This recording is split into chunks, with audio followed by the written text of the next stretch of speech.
কি বিষয়গুলো উদ্ধার করা হয়, আসলে কতজন আটক বা গ্রেপ্তার, সেই বিষয়গুলো আসলে আমরা জানতে পারবো।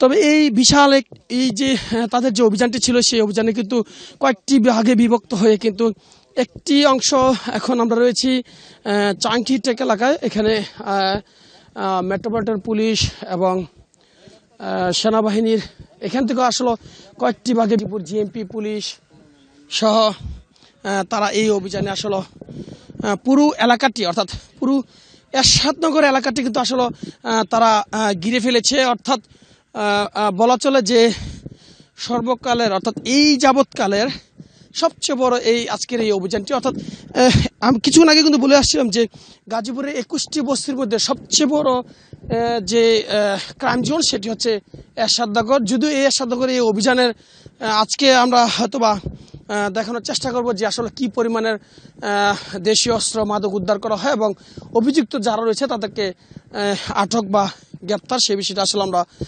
দেখানোর চেষ্টা করব। কিন্তু এই অভিযান কিন্তু চলমান রয়েছে। এখন থেকে ঠিক আধা ঘন্টা আগে থেকে কিন্তু যৌথ বাহিনীর একযোগে অভিযান পরিচালনার পর অর্থাৎ পুরো এলাকাটি, এই এরশাদনগর পুরো এলাকাটি আসলে ঘিরে ফেলেছে। অর্থাৎ চারপাশে কিন্তু এই যৌথ বাহিনীর যে যারা সদস্যরা রয়েছে, এই যৌথ বাহিনীর সদস্যরা কিন্তু আসলে পুরো কিন্তু আসলে এই এরশাদনগরটি আসলে যারা শনাক্ত ছিল, যেই চিহ্নিত যারা অভিযুক্ত যারা, তারা কিন্তু তাদেরকে আসলে ধরার জন্য আসলে চারপাশে আসলে এখানে সেনাবাহিনীর যে টিম রয়েছে তাদের সাথে সম্পৃক্ত রয়েছে গাজীপুর মেট্রোপলিটন পুলিশ। এই মেট্রোপলিটন পুলিশও কিন্তু তাদেরকে একসাথে যৌথভাবে তারা এই অভিযানটি পরিচালনা করা হচ্ছে। কিছুক্ষণ আগে কিন্তু বলেছিলাম যে এখন পর্যন্ত আমরা আসলে আটক বা উদ্ধার এখন আমরা আসলে জানাতে পারিনি, তবে এখনো অভিযান চলমান রয়েছে। যৌথ বাহিনীর এই অভিযান অর্থাৎ এই যাবৎকালে টঙ্গীতে সবচেয়ে বড় এই অভিযানটি এরশাদনগর এলাকায়। ইতিপূর্বে আমরা বেশ কয়েকটি অভিযানে দেখেছি, তবে এরশাদনগর এলাকায় এই প্রথমেই এত বড় একটি অভিযানে আসলে তল্লাশি করা হচ্ছে। যদিও বেশ কয়েকদিন যাবত আমরা শুনে আসছিলাম যে এখানে আসলে বোম বিস্ফোরণ করা হয়েছিল, দেশীয় অস্ত্র ককটেল সহ বিভিন্নভাবে কিন্তু নাশকতা করে আসছিল। সেই আলোকে আজকে আমরা দেখেছি যে সেনাবাহিনীর বেশ তৎপরতা, তারা আসলে প্রত্যেকটি বিষয় আসলে সন্ধান করছে, কোথাও কিভাবে ঘটছে সে বিষয়গুলো আসলে দেখছে। তবে এখন পর্যন্ত আমরা সর্বশেষ তথ্য যদি বলি, সেক্ষেত্রে বলবো যে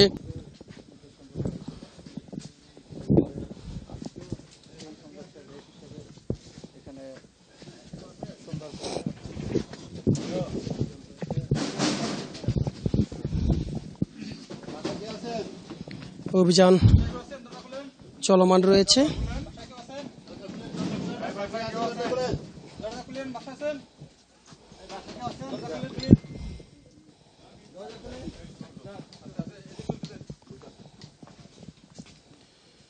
অভিযুক্তের বেশ কয়েকটি ঘরে কিন্তু যৌথ বাহিনী আসলে পরিচালনা করছে।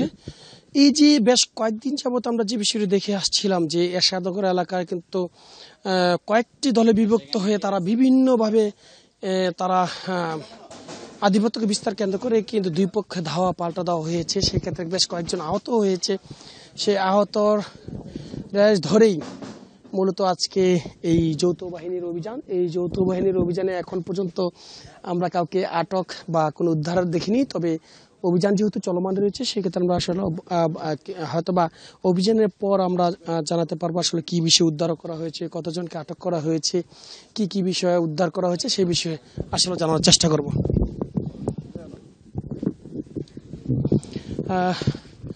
যৌথ বাহিনীর সাথে আমরা দেখছি যে গাজীপুর মেট্রোপলিটন পুলিশ রয়েছে, অর্থাৎ প্রত্যেক কি পরিমাণে উদ্ধার হয়েছে সে বিষয়ে কিন্তু আসলে আমরা এখনো কিছুই বলতে পারছি না। তবে যেহেতু অভিযান চলমান রয়েছে সেক্ষেত্রে হয়তো বা আমরা অভিযানের পর আসলে জানতে পারবো যে আসলে কতজন উদ্ধার হয়েছে, কি পরিমাণে উদ্ধার হয়েছে। যদিও আমরা কিন্তু বেশ কয়েকবারই কিন্তু বলে আসছি যে গতকালকে কিন্তু ঠিক একইভাবে কিন্তু আমরা বলছিলাম যে এই এরশাদনগর এলাকাটি রাত গতকাল 10টা থেকে ঠিক 11টা 11:30 পর্যন্ত কিন্তু থমথম বিরাজ করছিল, যেটি আসলে প্রত্যক্ষদর্শী এবং স্থানীয়রা যে বিষয়টি বলছিল যে বিশেষ করে 1 নম্বর, 6 নম্বর, 7 নম্বর যে ব্লকগুলো রয়েছে সেখানে কিন্তু আসলে ককটেল বিস্ফোরণ হয়েছিল, দেশীয় অস্ত্র শস্ত্র নিয়ে আসলে তারা প্রদর্শন করা হয়েছিল। সেটি আমরা বেশ একাধিক স্থানীয় যারা রয়েছে তারা সেই বিষয়গুলো আসলে আমাদেরকে জানিয়েছিল। এর পরপর কিন্তু গাজীপুর মেট্রোপলিটন পুলিশ একটি অভিযান পরিচালনা করা হয়। সেখান থেকে আমরা দেখেছি যে একজনকে আটক করা হয়। সে একজনের তথ্যের উপর ভিত্তি করে আজকের এই যৌথ অভিযান। এই যৌথ অভিযানে আমরা দেখছি যে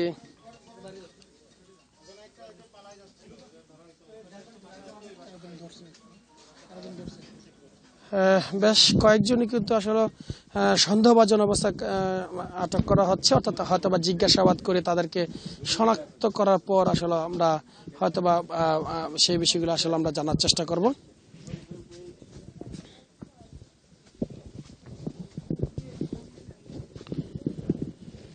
অর্থাৎ এখন পর্যন্ত প্রত্যেকটি যে অভিযুক্ত যে স্থানগুলো, অর্থাৎ যে বসতিগুলো, সেই বসতিগুলো কিন্তু আসলে দেখছি আমরা যৌথ বাহিনীর যে তল্লাশি, সেই তল্লাশি চলমান রয়েছে। অর্থাৎ কোনো অভিযুক্ত যে বিষয়গুলো, অর্থাৎ দেশীয় অস্ত্র, মাদক এবং কোনো অপ্রীতিকর ঘটনা ঘটা আসলে যে অভিযুক্ত যাকে আটক করা হয়েছে তাকে কিন্তু আসলে যৌথ বাহিনীর যে সদস্যরা রয়েছে তারা কিন্তু তাকে নিয়ে আসা হচ্ছে।